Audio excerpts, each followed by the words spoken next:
Nous venons de lancer officiellement la deuxième vague de soutenance marquant la fin de la formation de la troisième promotion de médecins formés à la faculté des sciences de la santé de l'université de Kara. Ils seront au nombre de 8 à passer cette épreuve de soutenance de thèse et cette soutenance également va leur permettre d'exercer désormais en tant que médecins généralistes. Et pour rappel, à cette rentrée académique, en plus de la formation de médecins généralistes, il y a la formation des masters en médecine d'urgence réservée aux paramédicaux et il y a la formation de médecins spécialistes, dont les gynécologues. L'offre a été ouverte l'année dernière et pour cette année, la nouveauté, c'est qu'il y a le DS de pédiatrie et d'uro-andrologie qui va permettre de former des spécialistes.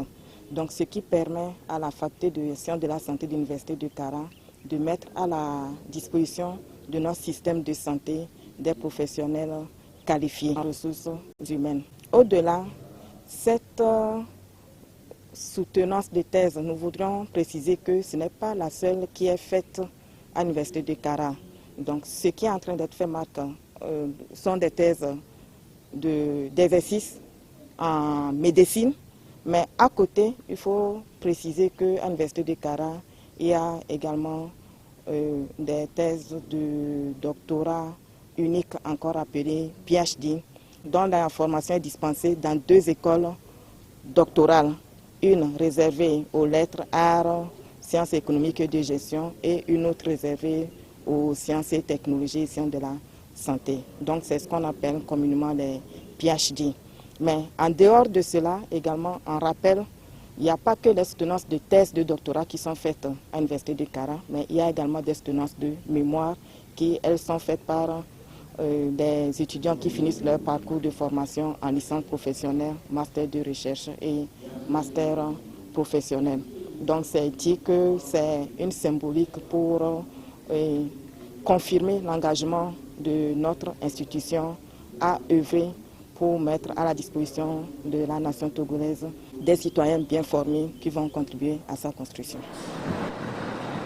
Le président et monsieur les membres du jury, après avoir entendu ce jour monsieur Amélian Kofi Boris Junior dans sa soutenance de thèse de doctorat en médecine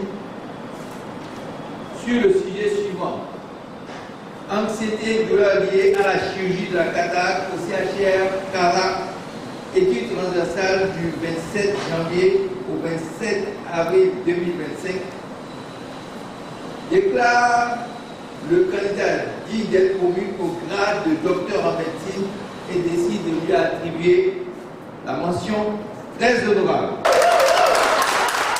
Ce que nous pouvons retenir au thème de cette étude, c'est que l'anxiété et la douleur sont des éléments qui sont présents pour toute chirurgie.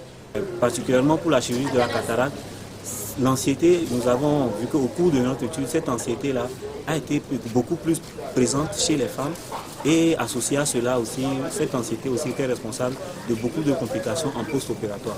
Donc il faut comprendre que ces éléments-là influent au fait sur la qualité et la satisfaction des patients qui viennent s'opérer de la cataracte. Et donc, au thème de notre étude, ce que nous suggérons à l'endroit de la population, c'est que il y a une prise en charge qui doit être faite pour l'anxiété préopératoire et elle est faite actuellement au centre hospitalier régional de Kara et elle consiste à vous donner beaucoup plus d'informations sur la chirurgie, à utiliser de différents outils afin de vous permettre d'être moins anxieux avant chaque intervention chirurgicale.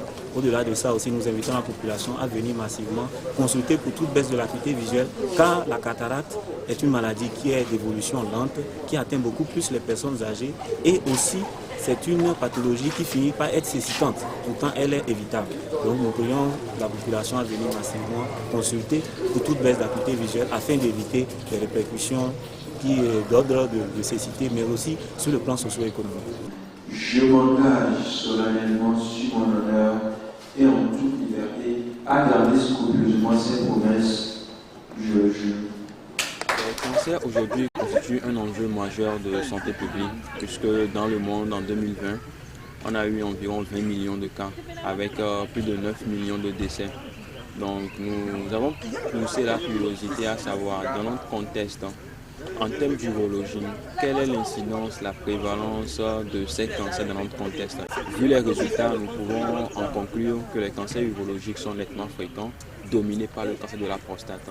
C'est le premier travail du genre sur le sujet dans la région de Kara. C'est un travail préliminaire qui nous permet de voir quels sont les différents types de cancers que nous sommes amenés, que nous rencontrons fréquemment, donc dont souffre la population.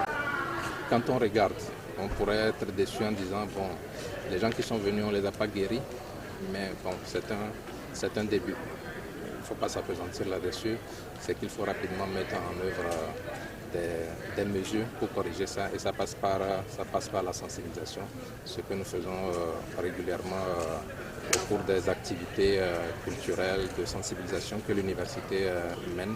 On l'a fait au cours de la célébration des 20 ans de l'université de Kara. On va le faire bientôt pour la célébration des 10 ans de la création de la faculté des sciences de la santé. Donc régulièrement nous organisons quand même des sensibilisations pour parler de ces sujets-là.